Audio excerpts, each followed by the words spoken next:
70 million dead, 6 years, 6 continents, 30 countries. That was the cost of the most destructive war humanity has ever produced. This is the story of World War II, and it starts with a humiliation. I'm the Traveler, and today we're telling the most important story of the 20th century in 10 minutes. World War II wasn't just a war. It was the event that redrew the world map, split the planet into 2 blocks, created the atomic bomb, birthed the United Nations, and produced the greatest documented crime against humanity. Everything that came after, the Cold War, the space race, the world as you know it, started here. And it all started with a signature on a treaty.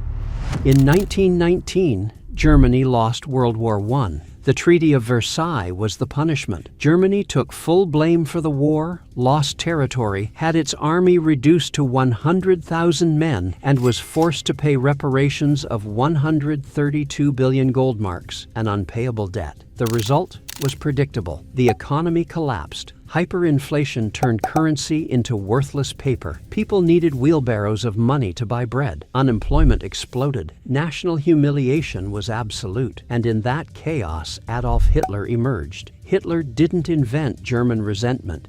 He channeled it. He promised to restore Germany's greatness, blamed minorities, especially Jews, for the country's misfortunes, and built a personality cult that convinced millions. In 1933, Hitler became Chancellor of Germany. Within months, he eliminated all opposition, abolished democracy, and turned the country into a totalitarian dictatorship, the Third Reich. In 6 years, he rebuilt the economy, reconstructed the military, and began taking neighboring territories, Austria, Czechoslovakia. Europe watched and did nothing. September 1st, 1939, Germany invades Poland. France and England declare war, but no one was prepared for what came next. Hitler didn't fight like in World War I, trenches, mud, years of stalemate. He had a new tactic, Blitzkrieg, lightning war. Tanks, planes, and infantry coordinated in devastating attacks so fast the enemy couldn't react. Poland fell in 5 weeks, Denmark in 6 hours, Norway in 2 months, the Netherlands in 5 days, Belgium in 18 days, and then the unthinkable. France, the largest army in Europe, fell in 6 weeks. Paris was occupied without resistance. The country that had won World War I surrendered in less than 2 months. By June 1940, Hitler controlled almost all of continental Europe. Only Great Britain held on. Alone, separated by the English Channel, bombed every night by the Luftwaffe. Churchill told the British people, "We shall never surrender." And they didn't, but they were losing.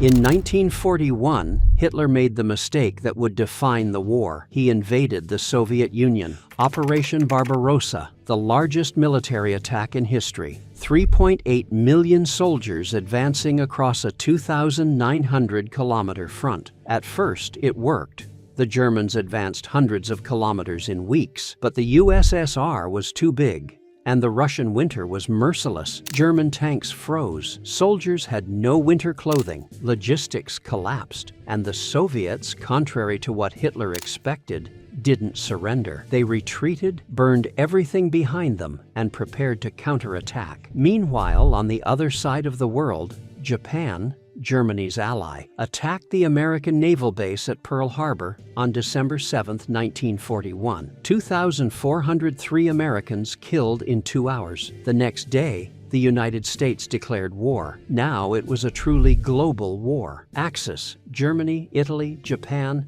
versus the Allies, United States, USSR, Great Britain, and dozens of other countries. The entire world was on fire. And while the world fought, something was happening in German-controlled territories that the world would only fully understand after the war. The Holocaust. The Nazi regime didn't just persecute Jews, it planned to eliminate them systematically. Concentration camps, gas chambers, packed trains transporting entire families to their deaths, an industrial machine designed with the sole purpose of killing as many people as possible in the shortest time. 6 million Jews were murdered. Beyond them, Roma, homosexuals, disabled people, political prisoners, and Slavs. The total number of camp victims exceeds 11 million. There is no adequate word to describe what happened. What exists is the obligation to remember, so that the greatest organized crime in history is never repeated.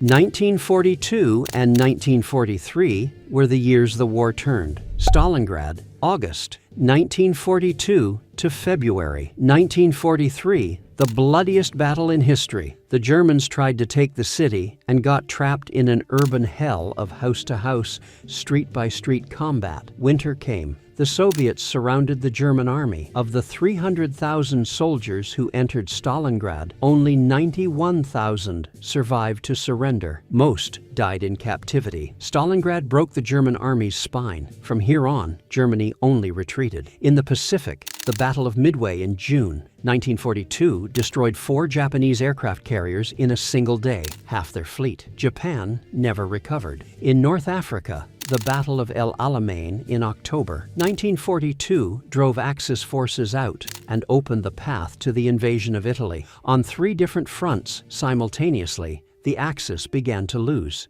June 6, 1944, D-Day, the largest military operation in history. 156,000 Allied soldiers and landed on the beaches of Normandy, France. Under crossfire, through freezing waves against fortified bunkers, thousands died in the first hours. But the beach was taken. It was the beginning of the end. From the west, Americans, British, and Canadians advanced through France, liberated Paris in August, and pushed toward Germany. From the east, the Soviets, who had lost 27 million people during the war, more than any other nation, advanced relentlessly toward Berlin. Germany was being crushed between 2 steamrollers. On April 30th, 1945, with Soviet soldiers blocks from his bunker, Hitler took his own life. He was 56. A week later, on May 8th, 1945, Germany surrendered unconditionally. Europe was free, but in ruins. Europe was at peace, but in the Pacific, Japan was still fighting. The island-by-island war had been brutal. Iwo Jima, Okinawa, each island conquered cost thousands of lives on both sides. The Japanese fought to the last man. American estimates predicted an invasion of Japan would cost over 1 million dead. President Truman made the most controversial decision of the 20th century.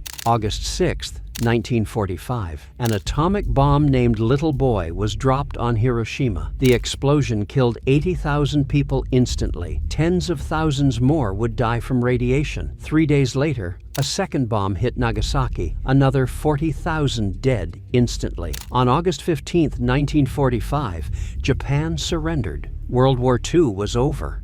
The world would never be the same, and humanity now had the power to destroy itself. So what did World War II change? Everything. It created the United Nations, split Europe in 2, started the Cold War, launched the space race, gave birth to the State of Israel, established the United States and the Soviet Union as the planet's 2 superpowers, created the atomic bomb, and with it, for the first time, the real possibility of human extinction. 70 million people died, so the world you know could exist. Every border, every alliance, every international organization that exists today is, in some way, a consequence of those 6 years. World War II isn't just history, it's the foundation of the present.